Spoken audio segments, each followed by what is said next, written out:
Ladies and gentlemen, we are live from the Caesar Superdome in New Orleans, Louisiana. Darren Smith, along with my good friend Jamal Murphy, Bill Rhoden on sports. We are bringing you our pregame thoughts for the doubleheader today, featuring Villanova-Kansas in the first game of the Final Four.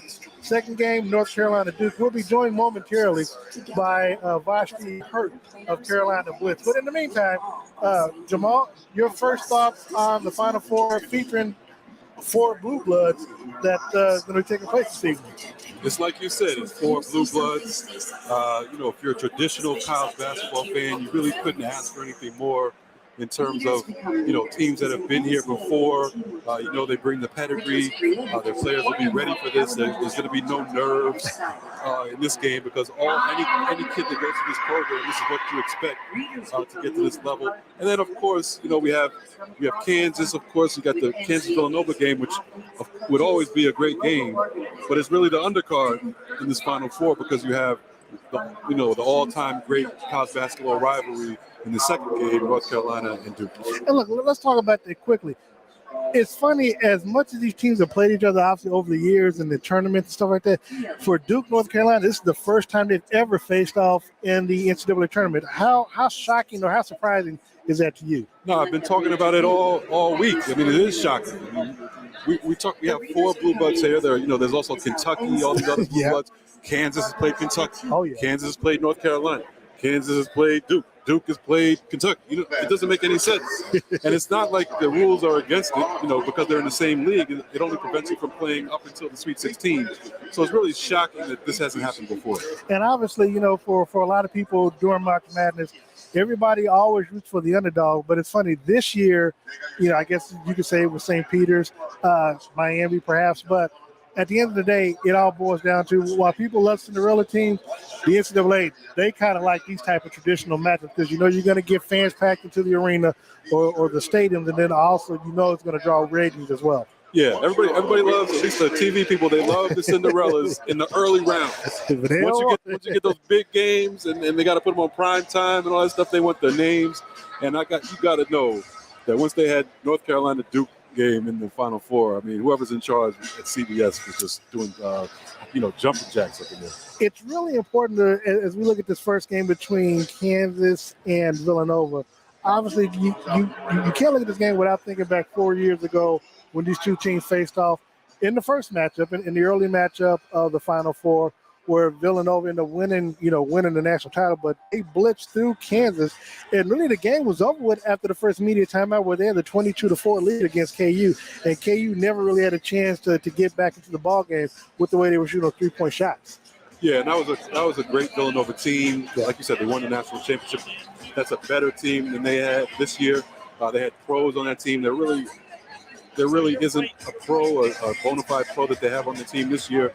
So, and even, Jay Wright talked about that during his press availability during the week. He said, that was an outlier game. Even that year, he said that they didn't miss a shot.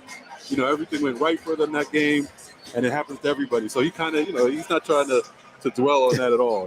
And he's probably weary that it might be opposite this time. Well, and talking to Bill Self, as you mentioned this week, when he goes back and looks at the game, I mean, he'll be the first to say that even if they played well, they would have lost by 10 versus 18. He just said that was a game where Villanova was just able – I mean, you had a guard that was shooting like 9 threes a game, and that, the only way that they could really even match up was to switch players. But then you end up having Udoka Azubuike guarding the guard because they were that fluid with their lineup and things of that nature. When you look at tonight's matchup, obviously Villanova suffered a huge loss with the injury that they suffered in the Elite Eight with their guard. Yes. I know you covered. Justin Moore. Justin Moore. I mean, how crucial is that going to be for Villanova as they face the Kansas team tonight? I mean, it's crucial. I mean, he's their second leading scorer, but I cover the Big East. Having watched him all season, he could be their best player. Like, he's arguably their best player, most versatile offensive player. He's more athletic than a Gillespie, say. So Gillespie has to work harder for his points than Justin Moore did. So, I mean, it's a huge loss. The only thing is Villanova and Jay Wright, the system that they play, they can plug guys in and they might be able to get by a game or two without him. They were without him during the season, and they beat UConn, who was a top 15, 20 team at the time, without Justin Moore. So, yes, it's a huge loss, but you cannot count Villanova out. When you look at this matchup in Kansas, look, Kansas is led by Big 12 Player of the Year, Ochai Agbaji.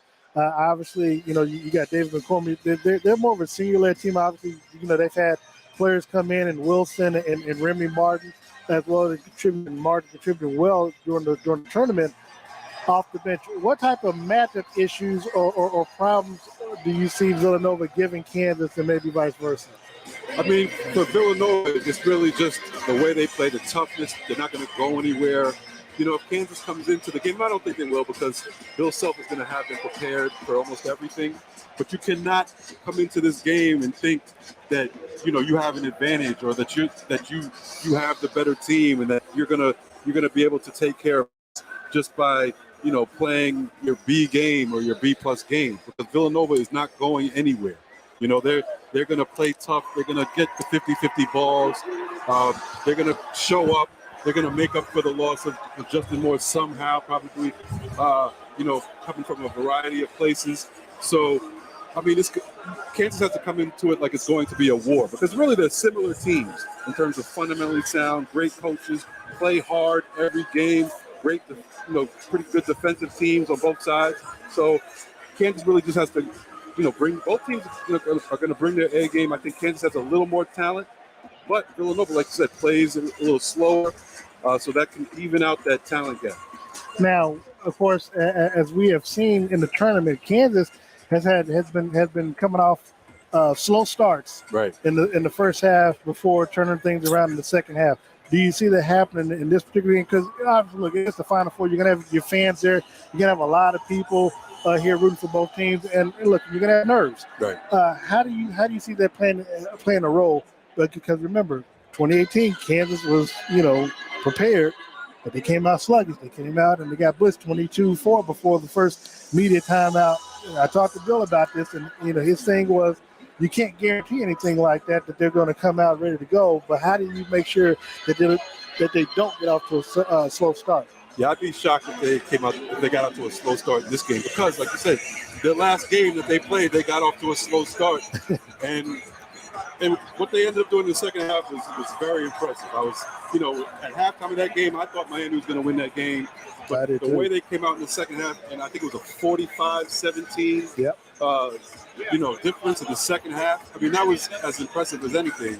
But you gotta think that there's no way they have sluggish. They're gonna learn from that game against Miami and come out, and hopefully for their sake be there on all cylinders. But I think Villanova will be too. So I think it'll be a tight first half. I can tell you, in Lawrence and Kansas City, they're really hoping that you're right about what you said.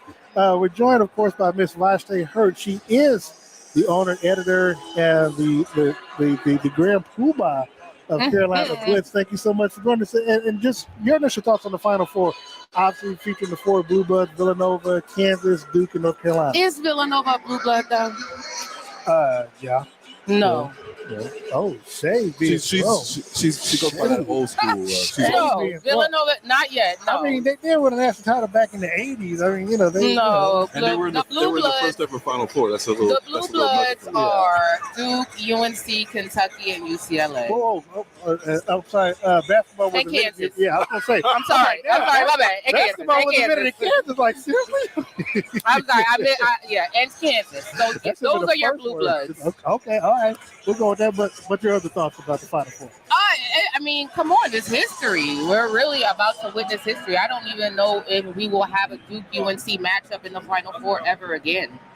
And so the especially in North Carolina, the significance of this game is astronomical. And then you add on top of it Coach K and his retirement. It's just, if you were ever wanted to be and cover a game, this is it. And it's funny because Jamal and I, we were talking. I mean, look, you cover both teams, Carolina and Duke. Are you surprised that as long as they've been having the Final Four in these type of tournaments, that this is the first time that they faced off in the Final Four? I mean, I think it's set up that way. Oh, I think they put them in. They might put them in the. I don't know. I think it's kind of been. I don't know if the NCAA. Maybe they do want this. But still, it is shocking that they've never met in the tournament at all. Yeah. Not much. Not the Final Four. I mean, you may not have been in the same side of the bracket, but if they win their games, they'll eventually face off. So. Yeah. So I mean, yeah. With as talented as these teams are, I guess you can say it's shocking that they haven't met. I was getting this thought on the first game, but I want to get your thoughts on the first game before we move over to the second. Your thoughts on the Villanova-Kansas matchup? I mean, if we're gonna be frank, in earnest, yeah. I haven't really been paying attention to this game. Wow. This is the undercard to the main event. You hear this? Oh, so I'm sorry, guys, but shame. yeah, I mean, I think Kansas will win.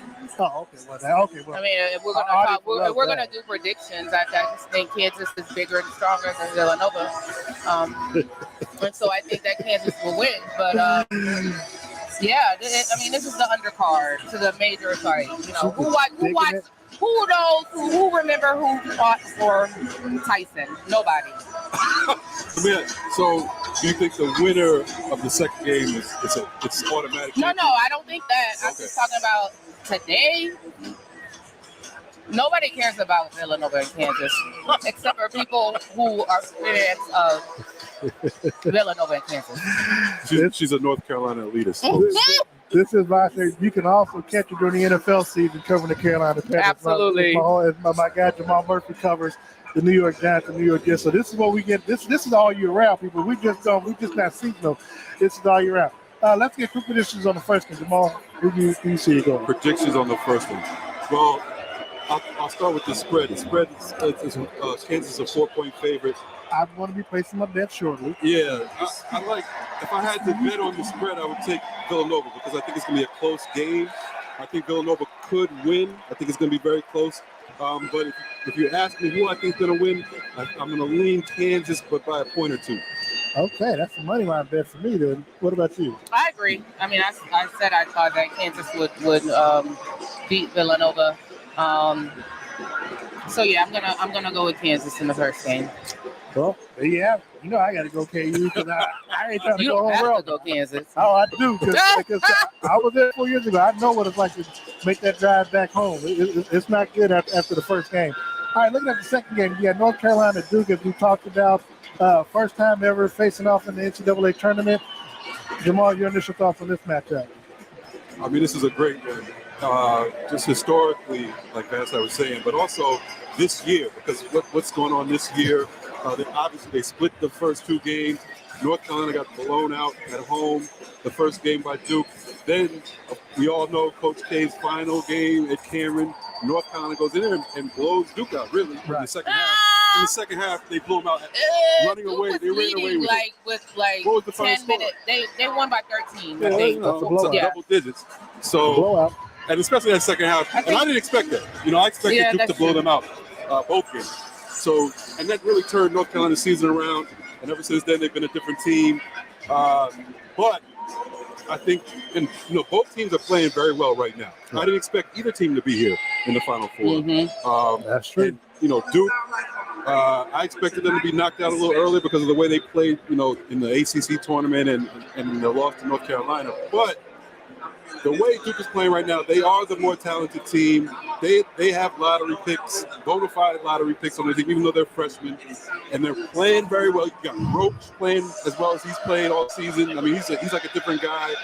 I got to go Duke. I got to take him to cover the 4 points. What about you, Vash? I don't like doing predictions because I cover both teams. Well, okay, they stopped you before. And everybody's been holding my feet to the fire. I'm going to go Duke. They're just a more talented team. Now, look, they were a more talented team, but the last time they played, even at home, again, they lost by 13 to North Carolina. And look, I had to win it. They messed up my 9-leg parlay in the ACC championship game, where all they had to do was win the game, and they couldn't even do that. Right. So, now, granted, they're playing better in the tournament. Now, all these teams, obviously, the Kansas is playing, has played well, with the longest win streak coming in, but Duke, are you sure that they're not going to, nut up, so to speak? I think that Duke is focused. I think that Duke is motivated. Yeah, they can say that they don't want that get back from that last game in Cameron, but they do. Okay. I just think Duke has more to play for, on top of the fact that they're more talented.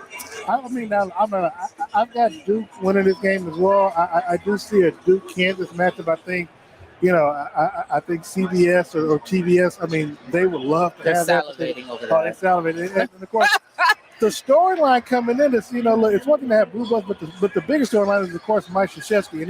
And if somehow, some way, he can go off into the sunset with another national title, I think, I don't know if America will like it, but but obviously Duke and maybe TBS love it for the storyline purpose. But but there you have it, people. So before we get out of here, Jamal, let people know where they can find you on social media and during the NFL season. And check me out on Twitter at Blackatalogist. Also, of course, check out my podcast, Bill Rhoden on Sports, with the legendary sports writer Bill Rhoden. Much respect. No doubt about that. Check my writing out at now what used to be ESPN The Undefeated, now is ESPN Anscape. I don't like that name. Sorry, ESPN. Hey. Well, I got to pay the bills. Now you got. I know. Why did they do that? I didn't make that decision. I know. That's way above my head. Goodness, who was in the room? I know. Vashti, where can people follow you at? CarolinaBlitz.com, and then on Twitter at @TBlitzen, YouTube, Instagram, Carolina Blitz. So we're social. And very beautiful article that they had on you. That if people want to, please go to their Facebook page and check it out. Oh, thank Great you. article that they wrote on. No, I get the credit. It was good. And I told you I sent it out to people. Mm-hmm. Very inspiring. So Appreciate that. Give people. In our industry, it's not enough of us. And trust me when I tell you, when you to look up and down this road, you probably see maybe three more of us. They think we're having a meeting right now. Right. Break it up. Right. We're calling the New Orleans version of the NABJ right about now. Hold up. Catch me tomorrow morning, Sports Radio 810 WHB. I'll be joined by the great Jared Bell of USA Today. We'll talk all things NFL in the second hour of the show. First hour, we'll, of course, recap tonight's Final Four. So until then, I want to thank Jamal. I want to thank Ms. Vashti Hurt for joining us today. This is our pregame show live from Caesar Superdome, featuring the Final Four: Kansas versus Villanova, Duke versus North Carolina. Till then, we are out.